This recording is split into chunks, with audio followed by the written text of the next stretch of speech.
বৰিষ্ঠ অতিথিবৃন্দ, সাধাৰণতে অভিভাৱকসকল, মোৰ সহকৰ্মীবৃন্দ আৰু মৰমৰ ছাত্ৰ ছাত্ৰীসকল, যোৱাবাৰ হয়তো অকণমান পিছত হৈছিল, এইবাৰ আমি অলপ এডভান্সকৈ কৰিছোঁ, কাৰণ আমাৰ বহুতো কাম থাকে আৰু নতুন ছাত্ৰ ছাত্ৰী যিসকল আহিছে ক্লাছ 6ৰ সিহঁতৰ পেৰেণ্টছৰ লগত আমি মিটিং কৰিব লগা আছে, সেইটোতো কৰিমেই। এতিয়া আপোনালোকে কিছুমান প্ৰব্লেম কৰিছে, আমি শুনিছোঁ, আমি চাম ক'ত কেনেকৈ কি কৰিব পাৰোঁ। এতিয়া ধৰক আমি সাধাৰণতে 1 নম্বৰ একাডেমিক চাব লাগে, একাডেমিকৰ পিছত আমাৰ কালচাৰেল দিশটো চাব লাগে, লগতে স্পৰ্টছ, এই 3টা ছেক্টৰে থাকে। তাৰ লগতে আৰু যত যি প্ৰব্লেমবোৰ আছে সেইবোৰ আমি চাব লাগে। গতিকে দায়িত্ব লৈছোঁ, নিশ্চয় পালন কৰিম। এতিয়া যোৱাবাৰো ইয়াৰ দায়িত্ব অকণমান কৈছিলোঁ যে এনেকুৱা কিছুমান কাম কৰিম আৰু মই ভাবোঁ যে বহুতখিনি কাম হৈছে। এতিয়া মই কি কাম কৰিছোঁ আপোনালোকে দেখা পাইছে, সেই দেখা পাই যিটো আপোনালোকে ক'ব, মই ভাবোঁ সেইটোৱেই আমাৰ কাৰণে প্ৰগ্ৰেছ। বহুতো কাম বাকী আছে, আমি চেষ্টা কৰিম। যেনে স্কুলৰ কাৰণে ভেহিকুল এখন আমি যাম, এইবাৰ টেণ্ডাৰ কৰিছিলোঁ, কিন্তু টেণ্ডাৰ কোনো নাই, কাৰণ এইবাৰ আমি 15 আগষ্টৰ পিছত সেইটো মেনেজমেণ্ট কৰিম। সেইটো এটা 1 নম্বৰ হৈ আছে, তথাপিও আমি বেলেগে ব্যৱস্থা কৰি আছোঁ। আৰু যেনে টিচাৰৰ ক্ষেত্ৰত আমাৰ যিজন মেইন কেমেষ্ট্ৰি টিচাৰ, তেওঁ 3 মাহৰ ট্ৰেইনিঙত গৈছে, তাৰ অৰ্থাৎ আমি বেলেগ এজন টিচাৰ ইয়াত গৈছোঁ। আৰু লগতে PGP ৱেলফেয়াৰ ইনষ্টিটিউট জইন কৰিছিলে, কিন্তু জইন কৰাৰ পাছত আকৌ তেওঁ ঘৰলৈ গ'ল অনিৰ্দিষ্ট কাৰণে। তাৰ কাৰণে আমি ওচৰৰ পৰা এজন টিচাৰ নিয়োগ কৰিলোঁ। গতিকে আমি পষ্টটো খালী ৰখা নাই। আমি তৃতীয় পৰ্যায়তে আমাৰ গাৰ্লছৰ ছেল্ফ ডিফেন্সৰ কাৰণে এগৰাকী আমি শিক্ষক ৰাখিছোঁ, লেডিজ। তেওঁ সপ্তাহত 3 দিন বা 4 দিনকৈ কৰে, তাৰ কাৰণে এক্সট্ৰা পেমেণ্ট। আমাৰ যিটো PMC আছে অলপ পইচা, কিন্তু এইবোৰ হেড ৱাইজ থাকে। এইবাৰ PMC আমি কাম কৰিব লাগিব, যোৱাবাৰ বহুত কাম কৰিলোঁ, কিন্তু এইবাৰ এতিয়ালৈকে ফাণ্ডটো আহি পোৱা নাই। ফাণ্ডটো অহাৰ পিছত আমাৰ যি যোৱাবাৰ আমি পিকনিকৰ লগত কৰিছিলোঁ, যিটো তেজপুৰ ইউনিভাৰ্চিটি আছিল, আমি এইবাৰ প্লেনিং কৰি লৈছোঁ গুৱাহাটীৰ ফালে কোনোবা ইউনিভাৰ্চিটি বা তেনেকৈ কৰাব লাগিব। এইবাৰ হাতত একেলগে নগৈ 6ৰ পৰা ক্লাছ 8 এটা ট্ৰিপ আৰু 9ৰ পৰা ক্লাছ 12 নামটো ট্ৰিপ মাইগ্ৰেশ্যনৰ পৰিৱেশ সিহঁতক কাজিৰঙা দেখুৱাম আৰু NCC স্কাউট গাইড বেলেগ বেলেগ মাজত জাৰ্ণি কৰিম। আমি সেইমতে প্লেনিং কৰিছোঁ। গতিকে এইখিনিতে কৈ থ'ম, যিখিনি আমাৰ নতুনকৈ আমাৰ PDC মেম্বাৰ হ'ল তেখেতসকলক ইনভাইট কৰিছোঁ। এইবাৰ যিটো 15 আগষ্ট আহি আছে, তেওঁলোকে গধূলি 5টা বজাত আহিব। 5টা বজাত আমি মিটিং কৰি তাৰপিছত আমাৰ যিটো কালচাৰেল প্ৰগ্ৰেম তাতো ভাগ ল'ব। আৰু ষ্টুডেণ্টক যদি কিবা ক'ব লগা আছে সেই মঞ্চতে ক'ব, তেতিয়া বেছি ভাল হ'ব।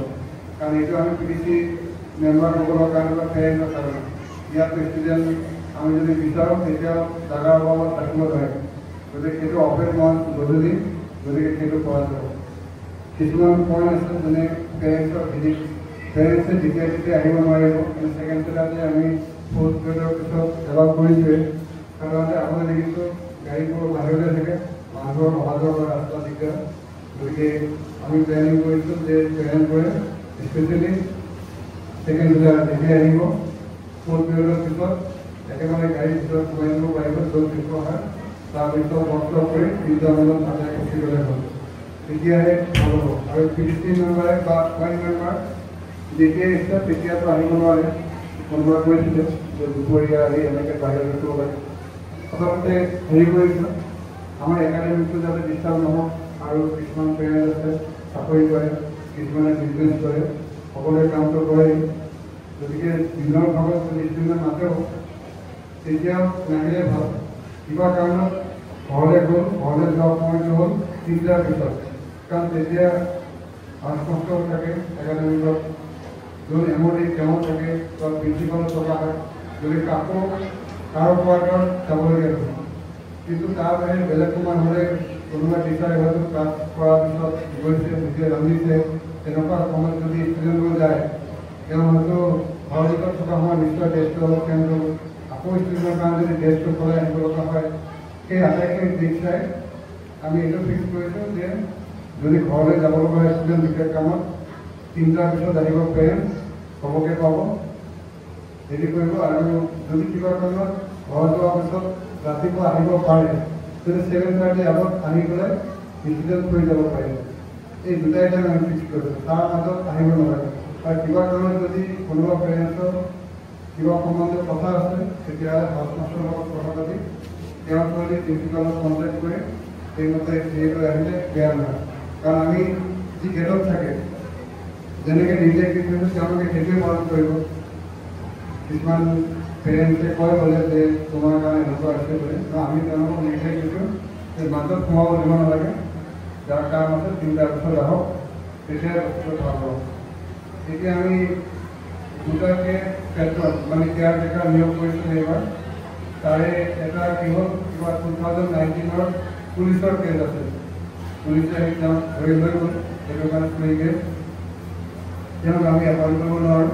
তাৰ আমি ইণ্টাৰভিউ আনিছিলোঁ, তাৰ কাৰণে আৰু নেক্সট যিটো আছে ইয়াক আমি 1 তাৰিখৰ পৰা মাতিম।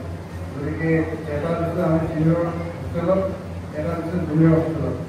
আমি আমাৰ ফালৰ পৰা কামটো কৰি আছোঁ, কিন্তু যিটো বস্তু আমাৰ ফকাছত নাহে সেইটো বস্তু আমাৰ হয়তো চাবলৈ দিগদাৰ হৈছে।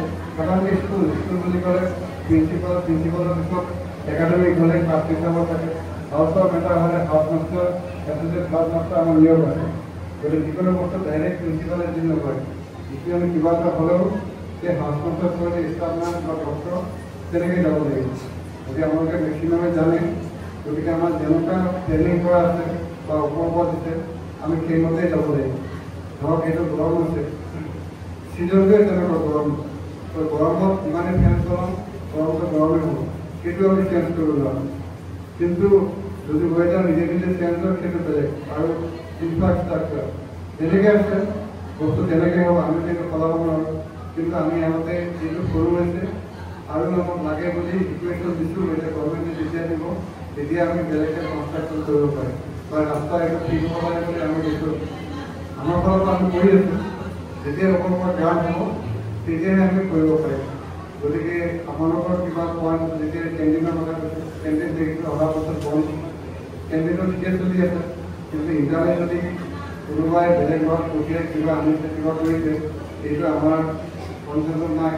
গতিকে কিবা যদি আছে হাউচ যদি মই খবৰ ল'ম।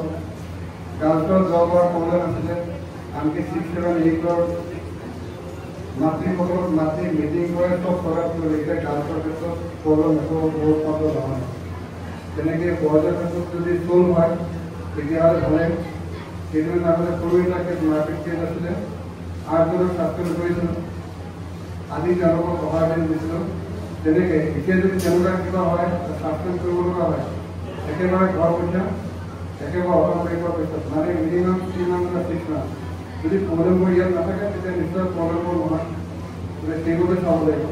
গতিকে আমি আপোনালোকৰ পেৰেণ্টছ ঘৰত লগতে গাৰ্জেন, আমিতো গাৰ্জেন হওঁ, আমাৰ ষ্টুডেণ্ট একেখিনি আপোনালোকেও চাব লাগিব, আমিও চাব লাগিব। গতিকে আমি মিলি যদি চাওঁ সিহঁতৰ যদি ৰিজাল্টটো ভাল হয় তেতিয়া বেছি ভাল।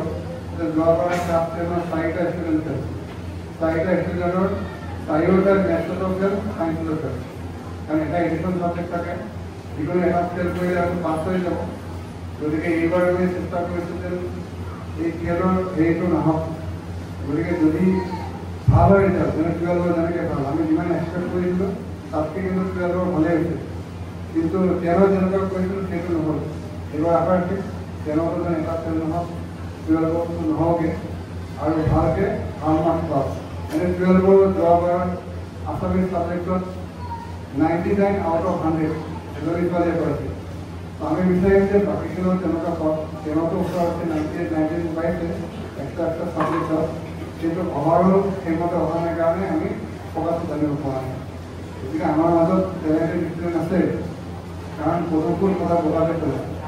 গতিকে অকণ সুখ্যাতটো থাকিবই, কাৰণ বহুত বাছনে একেলগে থাকিলে বাছন বৰ্গটো সকলো শুনা যাব। বাকী আমি যদি চেষ্টা কৰি চাওঁ নিশ্চয় ভাল হ'ব। গতিকে আশা কৰিলোঁ আপোনালোকৰ কিবা প্ৰব্লেম থাকিলে আমি যিখিনি PDC মেম্বাৰ বনাই দিছোঁ তেওঁলোকৰ যদি ক'লে আমি মান্থলি মিটিং পাতিমেই, বা আমাদেৰ হলে আমাৰ PDC মেম্বাৰ সকলে ক'লে যে মিটিঙৰ দৰকাৰ আছে, এইবিলাক সকলে আছে, তেতিয়া আমি এডভান্সকেও মিটিং পাতিব পাৰিম। গতিকে সেইখিনি আমাৰ কনচাৰ্ণ টিচাৰৰ লগত ডিছকাছ কৰি আপোনালোক ওলাই আহিলে হ'ল আমি ইতিহাসৰ কাৰণে কৰিবই লাগিব। Thank U.